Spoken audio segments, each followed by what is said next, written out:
Alright, making a quick little update on things to come on this Corvette. So first we'll take a look here at the inside. Got the interior looking all nice with these brand new seats.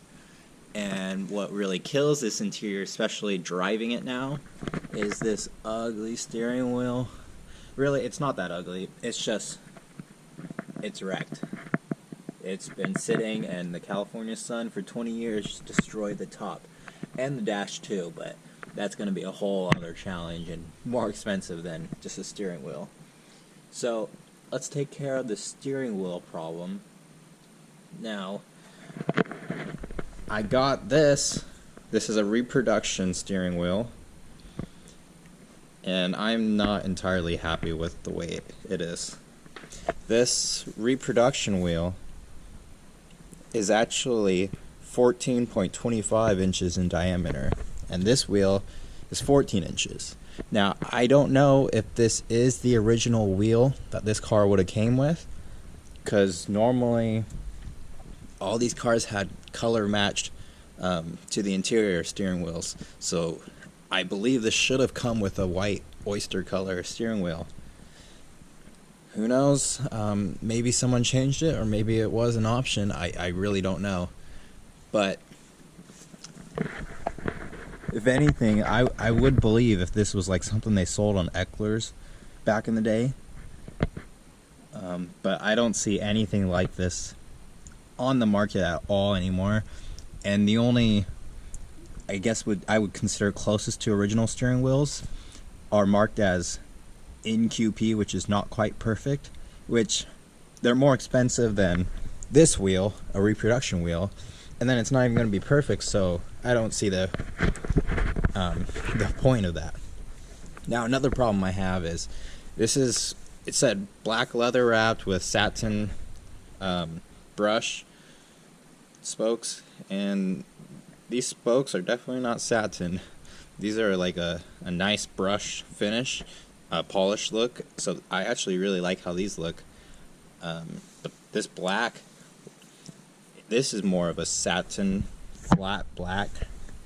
It's supposed to be like, well, I guess it is leather, just the material under is not foam. It feels like metal. It's just really hard, and it feels like those cheap fake wheels. Now this one has foam underneath, as you can see the orange part, and this one actually feels great. So I can't convince myself to put this steering wheel in, even though it's a lot newer than this one. I love the way this one feels compared to this one. This one just feels cheap. It's a little bigger, it's off, and it just needs a lot. I'm sure I could dye it to make it that glossy black, and if so, then it would be much better in my eyes and I could live with it. But at the end of the day, I'm not quite happy with this reproduction wheel. And pretty much all the reproduction wheels have some sort of quality trait they have to trade off. I wouldn't be surprised if 14.25, which is the diameter of the 80 to 82 wheels, since those wheels also had black spokes, and those seem to be what is most common on the aftermarket reproduction side world. So that leaves me with this steering wheel. What do I do with it, since I like it more? And it's obviously going to need some work. Well, I'm going to get my hand at restoring this. I bought a leather steering wheel cover kit from Wheelskins. I actually ordered it from Top Flight Automotive, but it's the manufacturer's Wheelskins, which I've been told is a pretty good quality for wheel covering. So I'm going to give my hand at stitching. We'll see how this goes. And then I need to figure out how to clean this up and polish it. I'm probably going to try a metal polish first, and if that doesn't work, then worst case I'll just sand it all off and then paint it some color, whether like a silver color or maybe just black. If you're familiar, these dashes are a little bit on the pricey side, if you can even find them, and they're quite a bit of work to pull out, and especially fitting a new dash in, like they barely fit between the windshield pillars.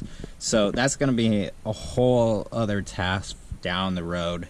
In the meanwhile, I'll probably, if I feel like I can justify it, I'll just buy a cheap little like carpet cover just to cover that area up. We'll see. Let me know what you think about that. I have to fix this parking brake handle. The plastic is broken. Not really a big deal considering it works now. And then shifter wise, I have to rebuild the shifter, and I'm gonna replace the boot, and the kits come with a new shaft, reverse lockout, and a ball.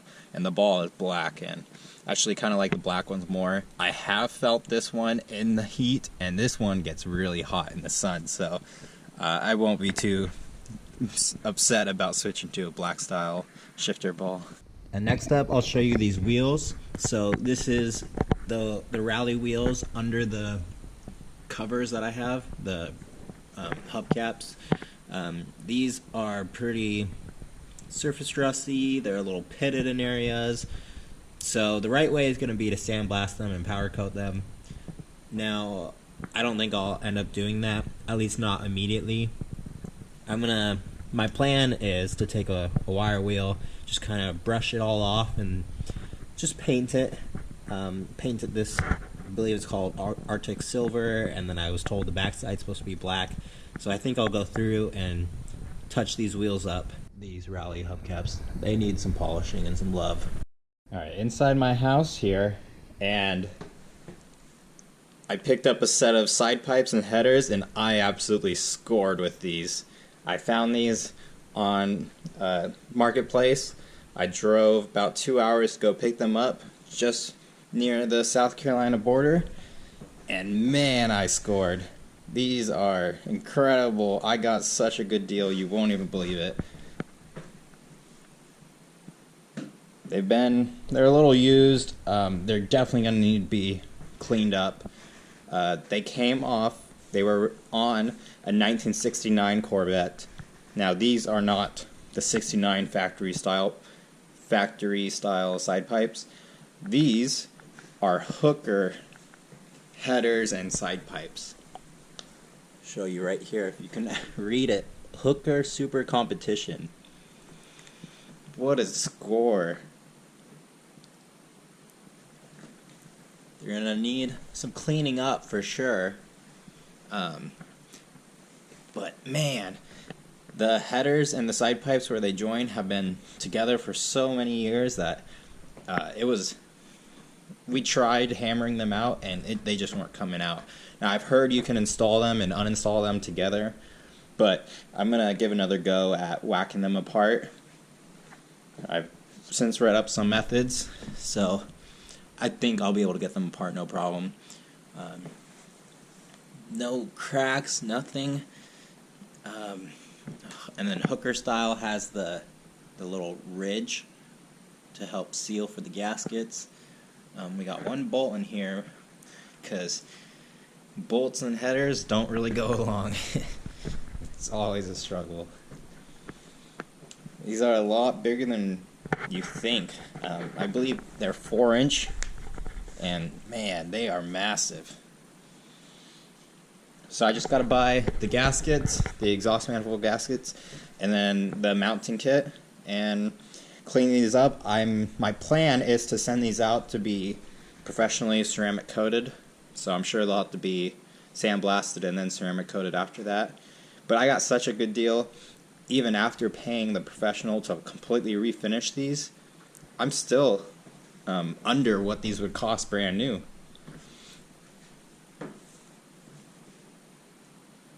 And I've always wanted side pipes for my car. And I'm sure I've mentioned it a couple times in videos, but man. Alright, that's going to end our short little update. My garage is a mess, and it's been a mess for a couple months, so eventually I'll go clean that up. But yeah, that's what's to come for this Corvette. Now the side pipes, it's going to be quite a while before I actually get to installing them, since while I want to make sure I want to test fit them, and then after I confirm they fit, Then I'm going to send them off to be ceramic coated, and that's going to take a little bit. So the car's going to be down for a while, and I need this car running and driving for the next month. So yeah, thank you for watching, and I'll see you in the next one.